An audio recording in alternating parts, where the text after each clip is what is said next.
He was crying quietly in first class, face turned to the window, trying to hide the fact that he couldn't stop shaking. Not because he'd done anything wrong, but because he was 11, black, and sitting in a seat the flight attendant decided he didn't deserve. She'd already yanked his headphones off, muttered that he didn't look like someone who flies up here, and now she was reaching for his seatbelt, demanding he move to the back of the plane. Passengers watched. No one moved. And he just sat there, trying not to sob loud enough for her to call it disruptive.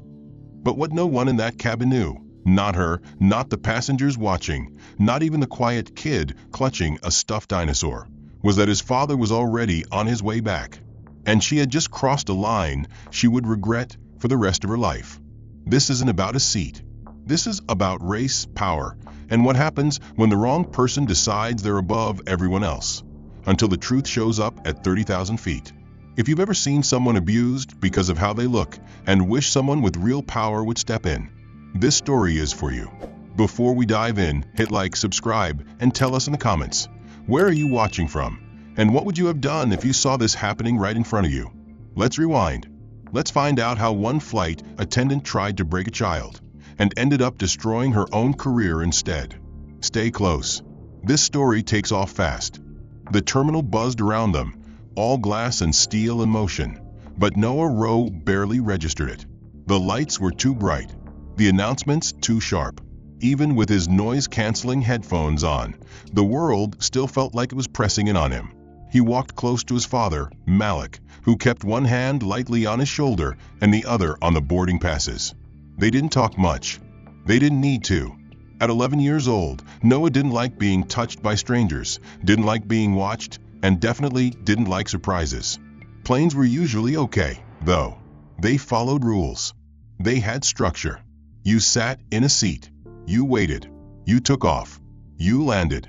There was safety in the expected, and Malik knew that. He also knew this wasn't just another flight. This was the first time Noah would sit alone, even if just for 20 minutes. Malik had to step off for a last-minute legal call upstairs, just 10, maybe 15 minutes before departure. Everything was arranged. The airline approved it. The seat was secured. 1C, front left window. Early boarding. Noise-canceling headphones. A comfort plushie. Malik crouched beside him before the gate. "You remember what I said?" he asked gently. Noah nodded, gripping the small gray stuffed dinosaur in his lap. "Button if you need help. Stay seated. Don't talk to strangers." Malik smiled. "Good man." The flight attendant at the gate was tall, silver-haired, and tight-faced. Cheryl Denton. Her smile at Malik was polite. Her glance at Noah was not. As she scanned the boarding passes, her lips pressed together. "Unaccompanied minor?" she asked. "Just for a few minutes," Malik said. "I'll be back on before pushback." Airline cleared it. Hum, Cheryl replied, stepping aside. Noah didn't catch her tone, but he saw the look, how her gaze dropped to his hoodie, then to the dinosaur in his arms. It was the look he'd seen before. Not curious, not kind, something else. Noah stepped onto the jet bridge, each footstep feeling heavier than the last. He climbed into seat 1C, pulled his hoodie tight over his ears, then curled into the window, the way he always did. The window was his world.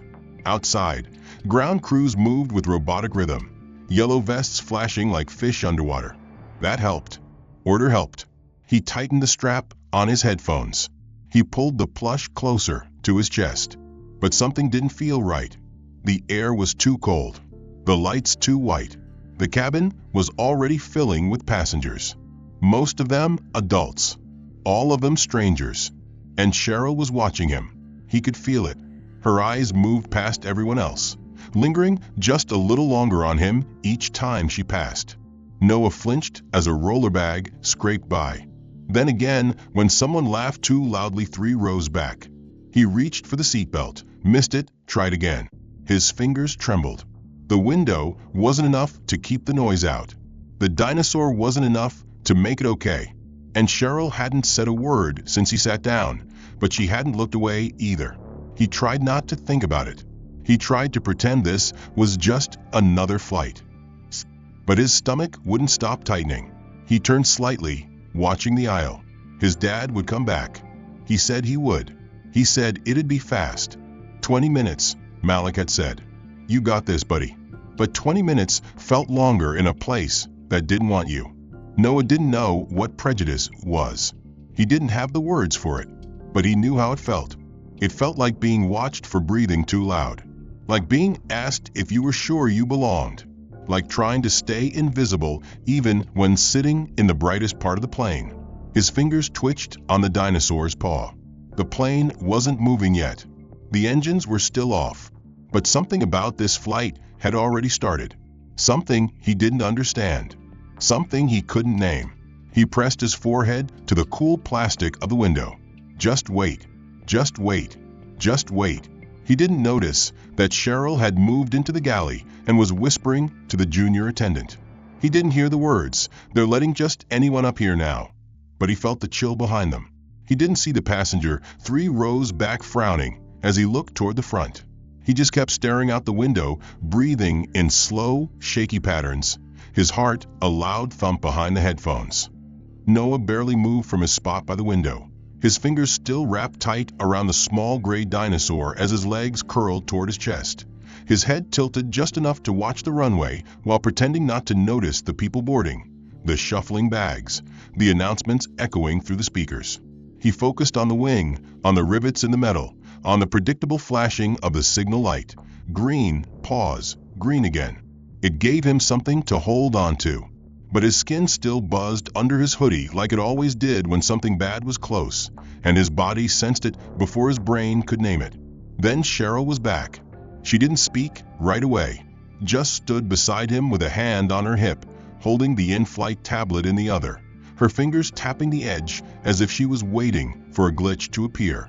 When Noah didn't react, she cleared her throat deliberately, louder than necessary, then leaned closer than he liked and asked, "Are you sure this is your seat, sweetheart?" Her voice was dipped in sugar, but her eyes weren't smiling. Noah didn't move. Not at first. He had trouble with voices sometimes, especially ones that tried too hard to sound nice when they weren't. So he stayed still, just like he'd practiced, just like his dad told him to. But Cheryl didn't stop. She leaned even closer, her perfume sharp and her tone sharper. I said, "Are you in the right place? I don't see many little ones sitting up here alone." "Especially not," she trailed off, but her meaning lingered in the stale cabin air like spilled coffee. Noah didn't understand all of it, but he understood enough. His shoulders stiffened. He reached up and slowly slid one side of his headphones off. "My dad said I sit here," he mumbled, barely audible. "Seat 1C. Cheryl made a noise deep in her throat, somewhere between a chuckle and a scoff, then snatched the corner of the boarding pass, still peeking out of the seat back pocket. "Let me see that." Noah flinched, startled by the sudden movement, and his hand instinctively clutched his dinosaur tighter. Cheryl tapped on her tablet, her brows furrowed in performative skepticism. Malik Rowe. 1 adult, 1 minor. Seat confirmed. She said the last word as if she didn't believe her own screen, then narrowed her eyes at Noah again. "Just seems odd, that's all. Usually, passengers in this section look a bit more seasoned." Noah blinked at her, his ears turning hot. He didn't know what seasoned meant in this context, but he could tell it wasn't good. She lingered there another beat, then reached toward his headphones. "You really shouldn't wear these during announcements," she said, and before he could react, she tugged the left ear pad back, not hard enough to hurt, but fast, rough, uninvited. Noah jerked back, his entire body recoiling into the seat as his breath caught in his throat. His eyes darted, panicked, unsure if he was allowed to push her hand away or if that would make things worse. "Hey," he said, barely above a whisper. Cheryl drew back slightly, her mouth curling at the edge as if amused. "Relax, I'm just doing my job. No need to be so jumpy." She turned on her heel and walked off, muttering just loud enough, "Some kids need to learn what space they belong in." Noah didn't move for a long time. His heart pounded, so hard it made his ribs hurt. The seatbelt was cutting into his hip now, but he didn't want to adjust it. Moving felt dangerous. Drawing attention felt worse. A few rows back, someone had seen. A man in a dark gray hoodie shifted in his seat, frowning as he stared after Cheryl. But he didn't say anything. No one ever said anything. Noah's stomach twisted, and he curled tighter, tucking his knees up under his arms as best he could without triggering a safety warning. He wanted to cry, but didn't. Not here. Not now. His dad would be back soon. His dad would fix it. He always did. But minutes felt like hours. Every time someone walked down the aisle, Noah braced himself for another question, another hand, another accusation that he didn't belong. He didn't even notice that he'd stopped looking out the window. His eyes stayed locked forward now, not on the window, not on the seatback screen, but on nothing at all. Still, silent, trying to shrink. But Cheryl didn't stop. She returned minutes later, this time with a tray of amenities, pillows, blankets, wrapped headphones, and began her pass through first class. But when she reached Noah, her step slowed, her eyes narrowed again. "Tidy up your space," she said flatly, her voice louder than necessary. Noah didn't move. Cheryl dropped a pillow and blanket directly into his lap, the corner of the wrapped fleece slapping against his chest.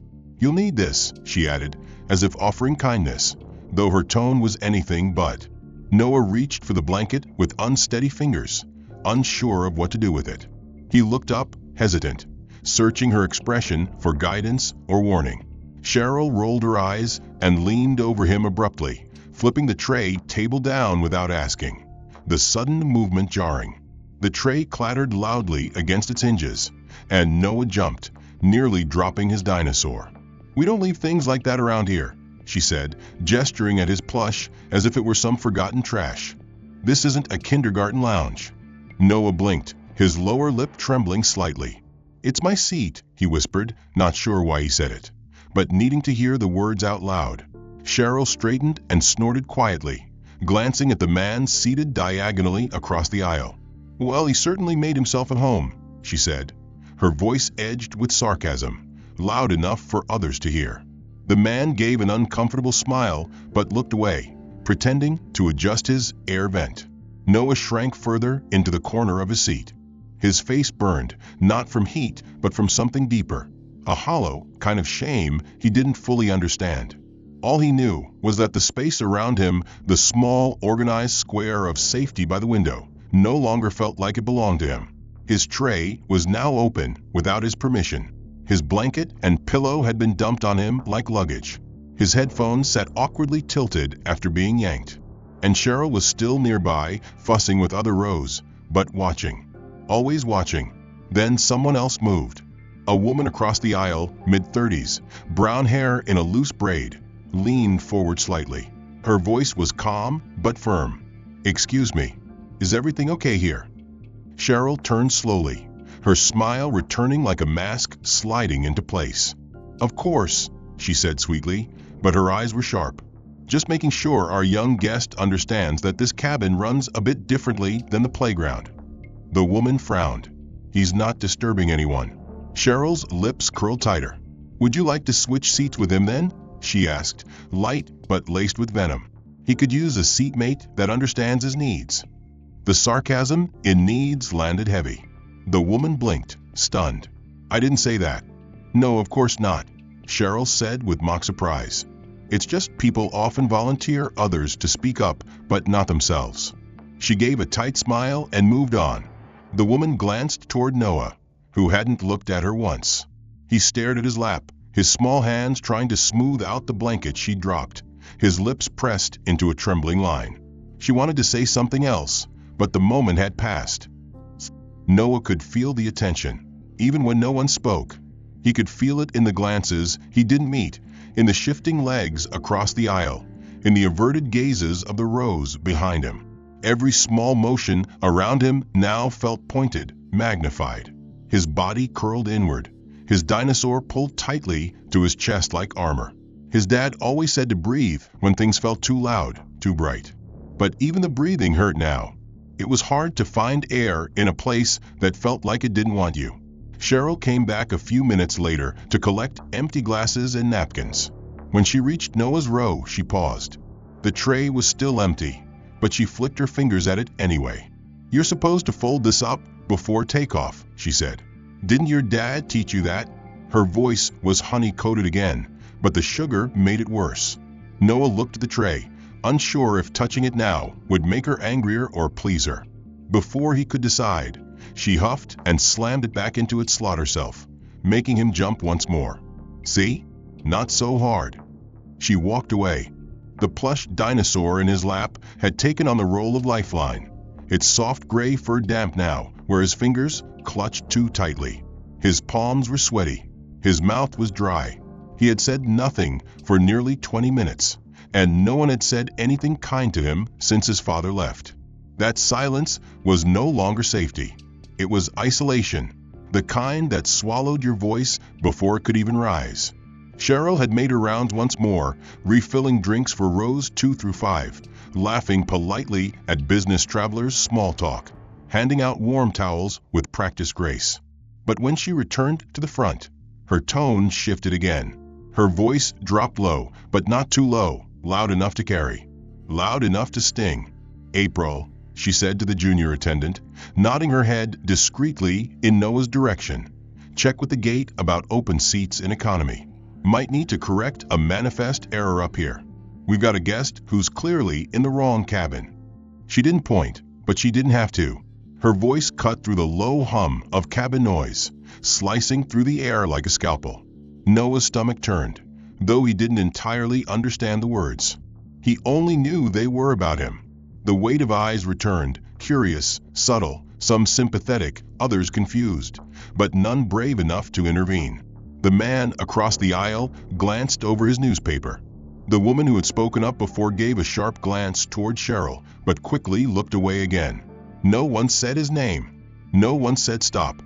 Cheryl moved past him once more, checking overhead bins she had already checked, just to hover near him again. Noah's fingers fumbled against the edge of his hoodie sleeve, twisting the fabric between his thumb and forefinger, a desperate attempt to feel something steady. That was when it happened. The plush dinosaur, balanced precariously on the edge of his lap, slipped. One bump of turbulence, a shift in his leg, and the toy slid down, landing near the aisle. Noah's head snapped toward it instantly, panic flaring behind his eyes. He reached down instinctively, half leaning from his seat, but Cheryl got there first. With one swift step, she tapped the dinosaur with the toe of her polished black flat. Not a kick, not enough to draw gasps, but just enough to slide it out of reach, under the seat across the aisle. "Well, would you look at that?" she said brightly, loud enough for the rows behind to hear. "Stuffed animals in first class. That's a new one." A chuckle came from somewhere in row 3. Noah froze mid-motion. His arm hung in the air, fingers outstretched, paralyzed with embarrassment and disbelief. Cheryl straightened, glanced back at him with feigned innocence. "Might want to hold on to your toys, sweetheart. This isn't a daycare." Noah didn't look at her. He didn't look at anyone. He just slowly pulled his arm back into his lap and turned his head toward the window again. His dinosaur was gone. His lifeline was out of reach, and no one made a move to help him retrieve it. April stood at the edge of the galley, clutching the drinks tray, her lips slightly parted like she wanted to say something but didn't. Cheryl turned to her again and said, this time with a smirk, "Don't forget to bring tissues on your next pass. Some folks up here get real sensitive when they lose their security blankets." Another passenger laughed, awkward, but audible. Cheryl moved on, satisfied, leaving a trail of discomfort behind her like perfume. Noah stared hard at the plastic window now, his reflection faint in the glass. His eyes were red, but he didn't blink. He didn't cry. His lips moved in the smallest whisper, repeating a silent phrase over and over again that no one else could hear. He didn't even know what he was saying. He hadn't said a word since Cheryl's last insult, hadn't moved except to curl deeper into himself. But the pressure in his chest was growing unbearable, like something inside him was caving in, compacting too tightly against his ribs. His breathing was shallow. His lips quivered, dry and pale. He needed tissue, not for some dramatic tears, but because the sting in his nose had become a burning ache, the kind that came before the kind of cry he tried hard never to let anyone see. He raised his hand, slowly, cautiously, and pressed the call button above his seat. The soft ding echoed above him. No one responded. He waited, watching the front of the cabin through the curtain's edge, hoping someone would peek through. A minute passed. Then two. The pressure behind his eyes grew sharper. He reached up again, this time raising his hand halfway like he'd been taught in school. Still nothing. His voice finally cracked through the silence. "Excuse me," he said, barely audible. "Can I get a tissue?" No reply. Cheryl appeared seconds later, not because of his request, but because she was making her final pre-takeoff sweep. She moved briskly, adjusting seatbelts, tucking trays, offering napkins to row 2. When she reached Noah, she didn't stop. She glanced at him, eyes flat, and kept walking. "Miss." Noah tried again, slightly louder. "Do you have a tissue?" Cheryl stopped. She turned just enough to look over her shoulder. Her mouth tightened before she spoke. "Don't make a mess if you can't clean it," she said sharply, then added under her breath, "I'm not here to babysit." The words struck harder than anything else that day. Noah blinked fast, the moisture escaping before he could trap it. A tear slipped past his defenses and trailed down his cheek, hot against his cold skin. He looked down, ashamed, and wiped it with his sleeve. That's when he saw the dinosaur again, just past the aisle, barely lit by the floor path lights. He hesitated, glanced around, then slowly, carefully began to lean sideways in his seat. His knees turned, his body twisted. He stretched one hand down the side of his seat, fingers outstretched. He wasn't trying to leave his space. He wasn't even standing, just reaching, quietly, carefully, for the only thing in this place that felt like his. Then Cheryl appeared again. "What do you think you're doing?" she snapped, startling him so badly he pulled back, banging his shoulder against the armrest. He tried to explain, just a whisper, "I dropped my," but she was already stepping closer.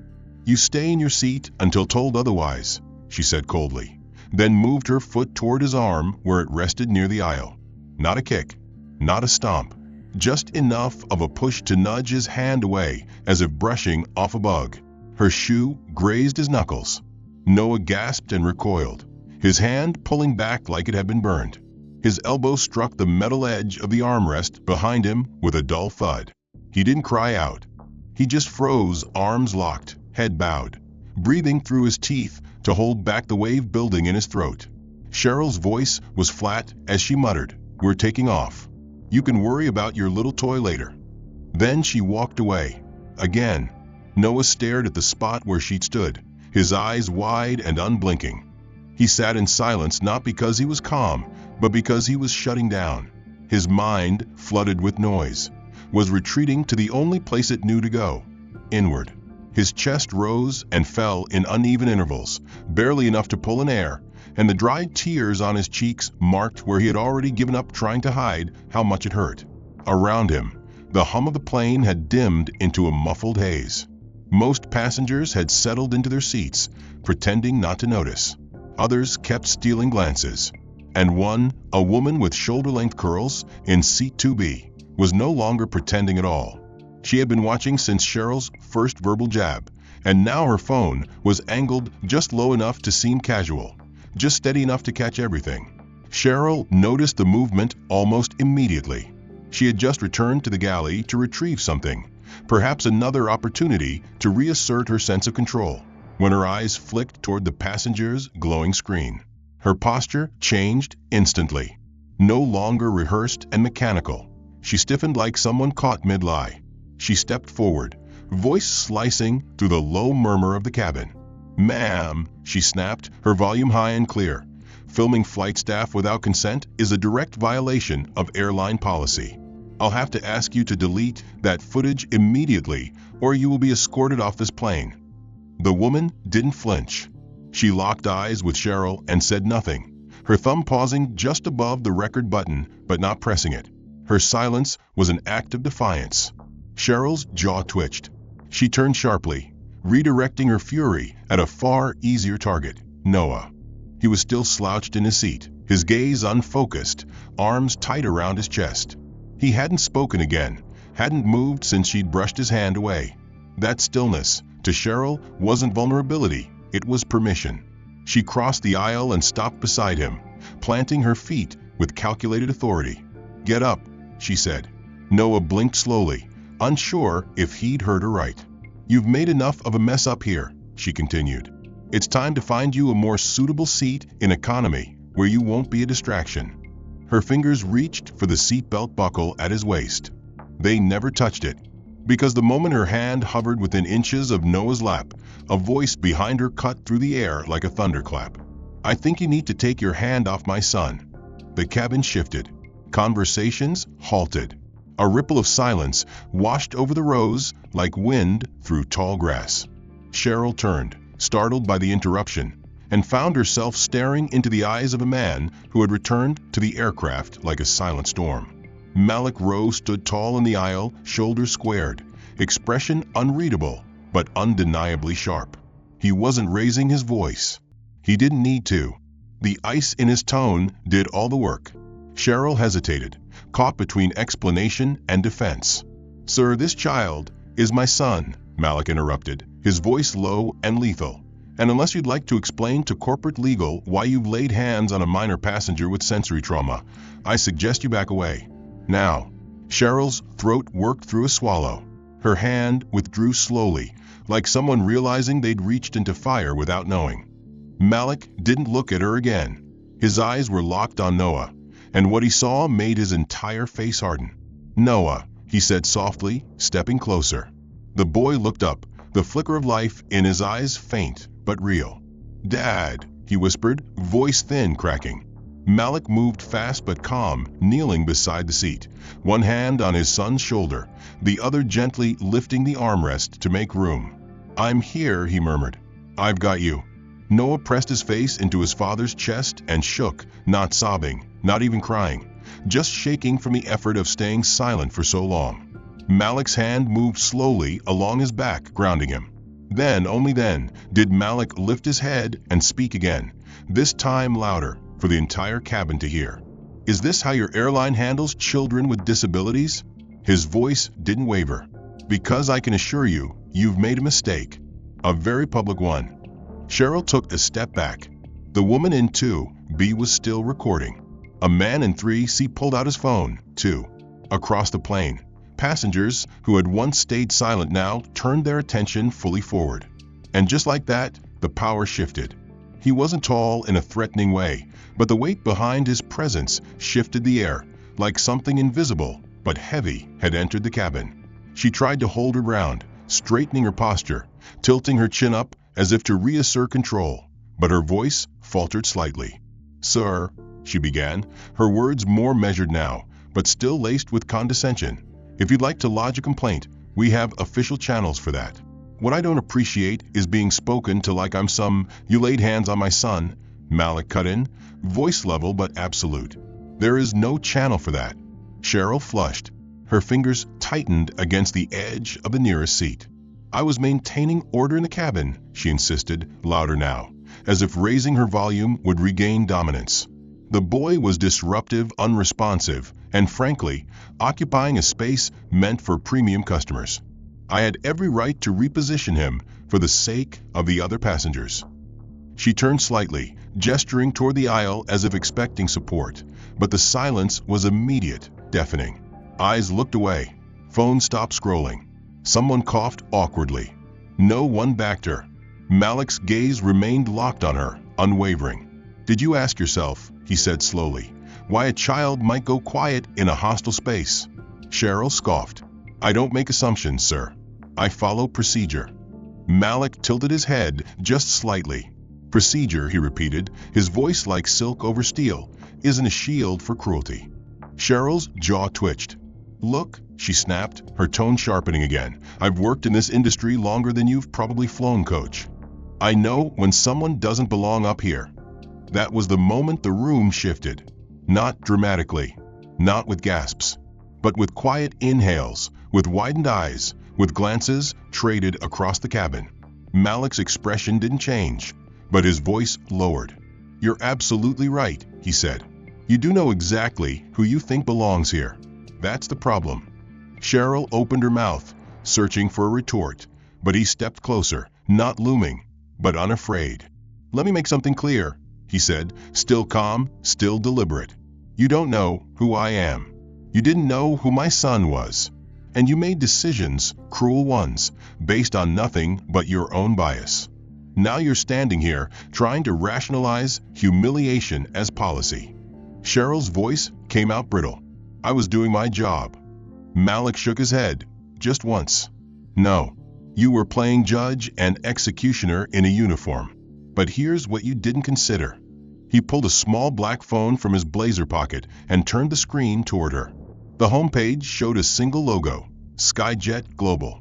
"This aircraft," he said quietly, "belongs to a fleet that I helped build.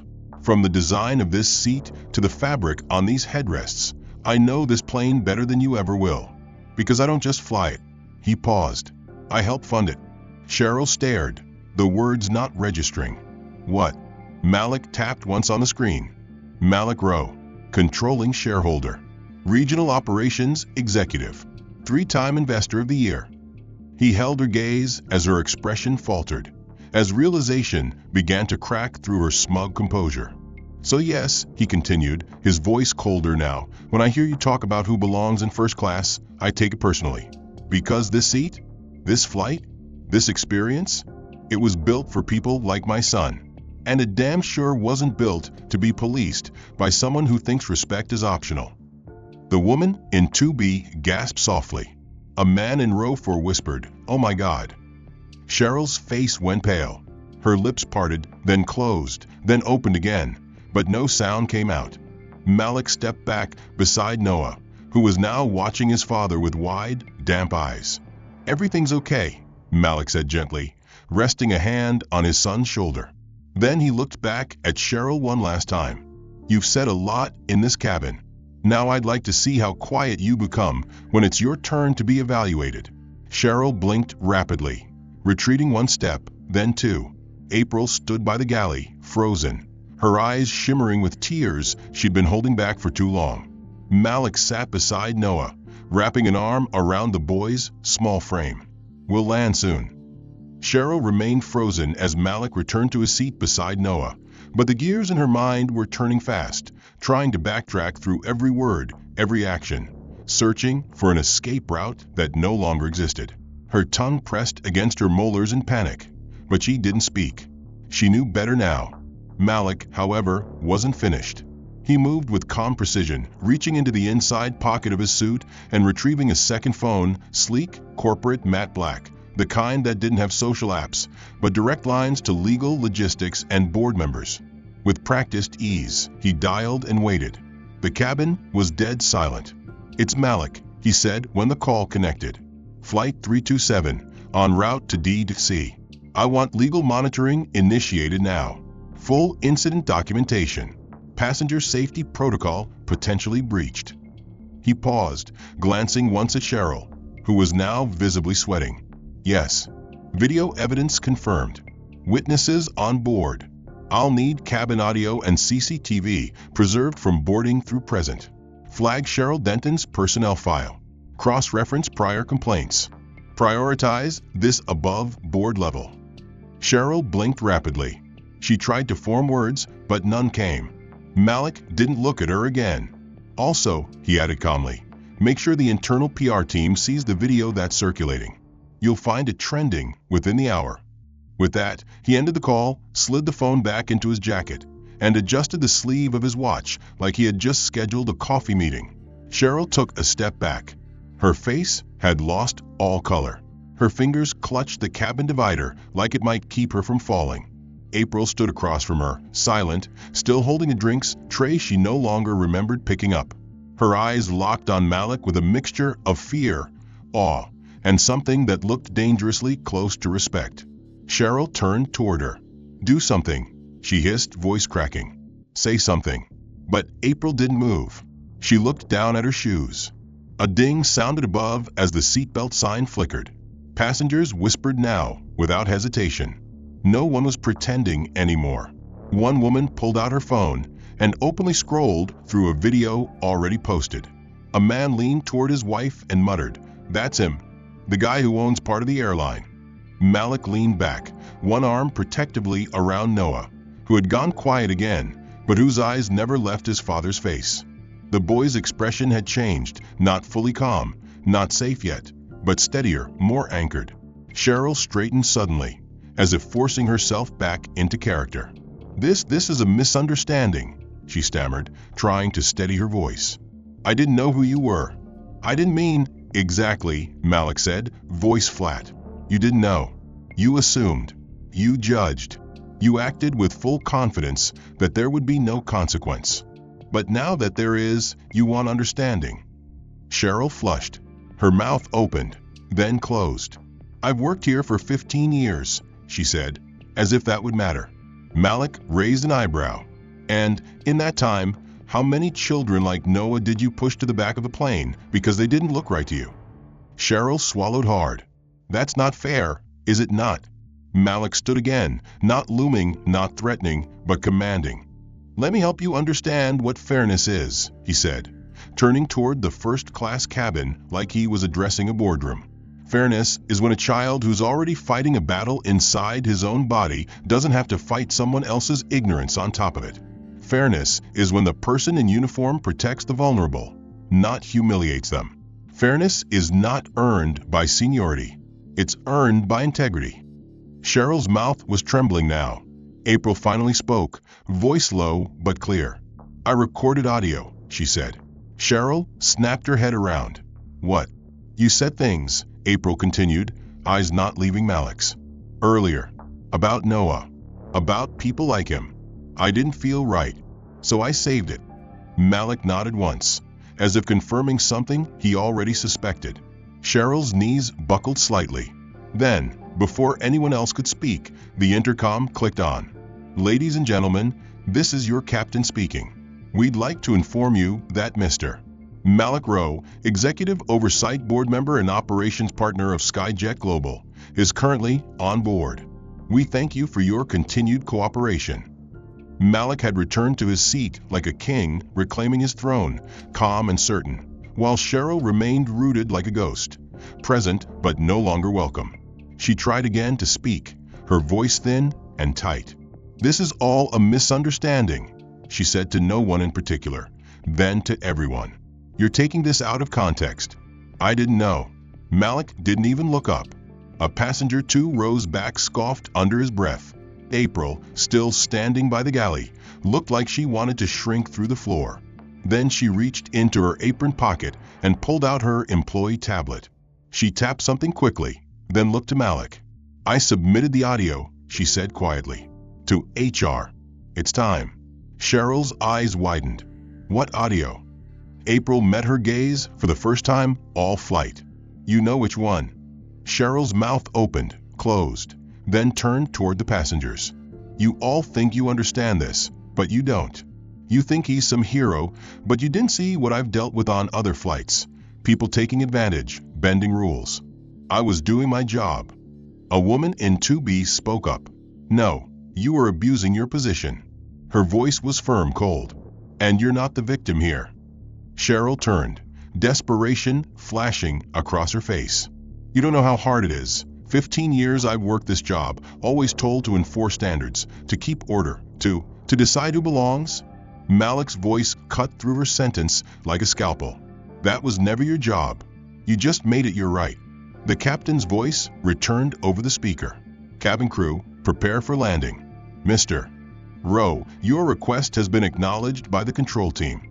Legal observers will meet the aircraft upon arrival. Cheryl's hands trembled as she clutched the service wall beside her. Wait, they're meeting the plane? For me. April turned her screen toward Cheryl.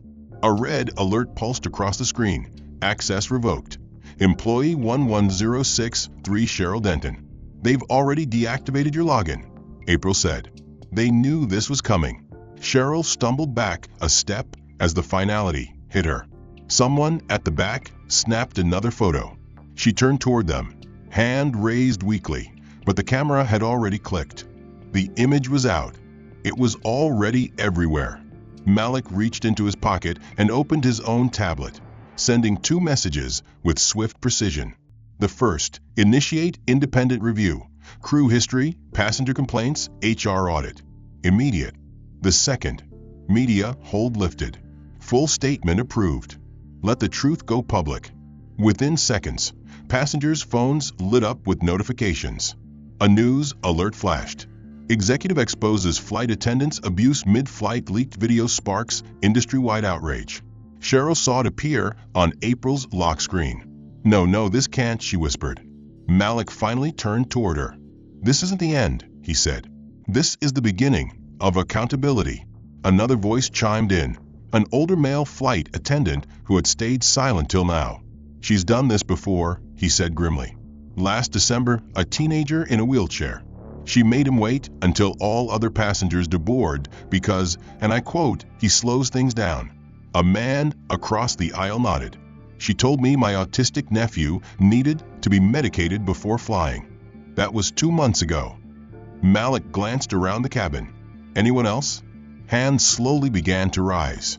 The wheels touched down with a gentle thump that reverberated through the cabin, and for the first time since the plane had left the ground, Noah looked out the window not with fear, but quiet wonder. The runway lights blinked past like stars on pavement, and beside him, Malik gave his hand a firm, grounding squeeze. The descent was over, but for Cheryl Denton, the fall had just begun. The seatbelt sign chimed off and passengers rose slowly, some stretching, some gathering bags, but no one moved toward the front. Cheryl remained seated, slouched in row 1, her uniform slightly wrinkled, her badge still clipped to a now-defunct lanyard. Her hands were limp in her lap, her expression blank. Malik stayed in his seat, letting others disembark first, his arm protectively resting behind Noah. The boy had barely spoken since the confrontation, but his breathing had steadied. His posture no longer caved inward. He looked toward the door with the quiet anticipation of someone who'd been promised safety, and was finally nearing it. At the gate, 2 men in suits and 1 woman in a navy blazer waited with folded hands and blank expressions. One of them held a silver tablet. Another had a clipboard. Standing slightly to the side, a uniformed Skyjet security officer flanked them, arms crossed. When Cheryl finally stood and stepped into the aisle, her steps faltered. The moment she stepped through the exit, the man with the tablet spoke. Cheryl Denton, per directive from Executive Oversight, your employment is hereby terminated effective immediately. A full investigative audit is underway. Your presence is required for a disciplinary review within 72 hours. You are prohibited from entering any Skyjet-operated aircraft, terminal, or training facility pending final review. Cheryl opened her mouth, but no words came. Her voice, once so commanding, was gone, strangled by consequences. Passengers walking by glanced at her, some with satisfaction, others with quiet vindication. One young woman filmed discreetly from behind her carry-on. It didn't matter. The story was already public. Her name was trending. Her face was on every screen. Her voice, clipped from the leaked audio, had become the centerpiece of a larger reckoning. Zaden, Tuki, Di Huanyat, Do Nhau Chắc. It was no longer just a quote. It was a sentence, a life sentence in the court of public opinion. Malik exited last, walking slowly, with Noah beside him, one hand steady on his son's shoulder. The officers and staff parted instinctively, giving them space, not just out of respect, but deference. A line of reporters waited just past the terminal glass, camera lenses already raised.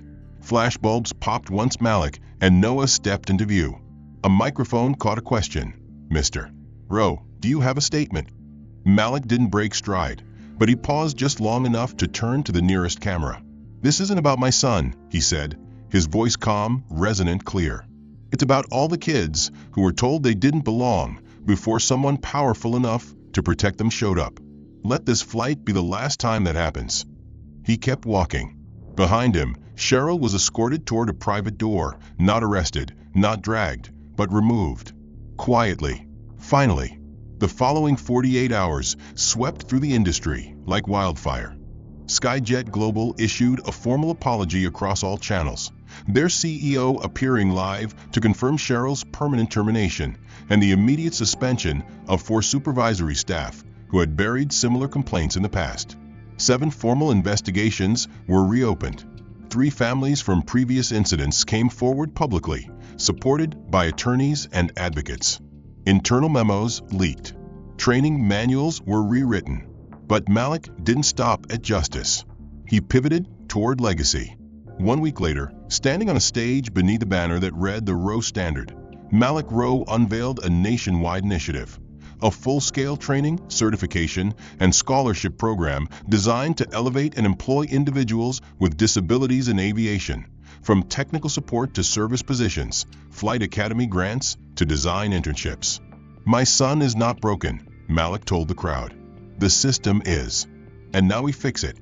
Noah stood beside him on stage, hand in hand, dressed in a navy blazer too big for his arms, but not his pride. He didn't say anything. He didn't need to. He simply smiled, small, shy, but real, for the first time in days. Reporters asked Malik afterward if he believed Cheryl would ever apologize. He looked out over the room, then gave a faint shake of his head. "I don't need her apology," he said. "I need change. And that's already happening." The lights above the press hall dimmed. The screens behind him lit up with the words, "Belonging isn't a privilege. It's a right." And with that, justice landed. Firm, final, and unforgettable. The end. If this story hit you the way it hit us, don't forget to like and subscribe so you never miss the next chapter. We're just getting started. What was the moment that shocked you most? Cheryl's downfall? Malik's reveal? Noah's quiet strength? And tell us, where in the world are you watching from? Drop your city or country in the comments. We'd love to hear your thoughts and connect with you. Justice doesn't just land, it flies. And sometimes it takes one flight to change everything. Stay tuned.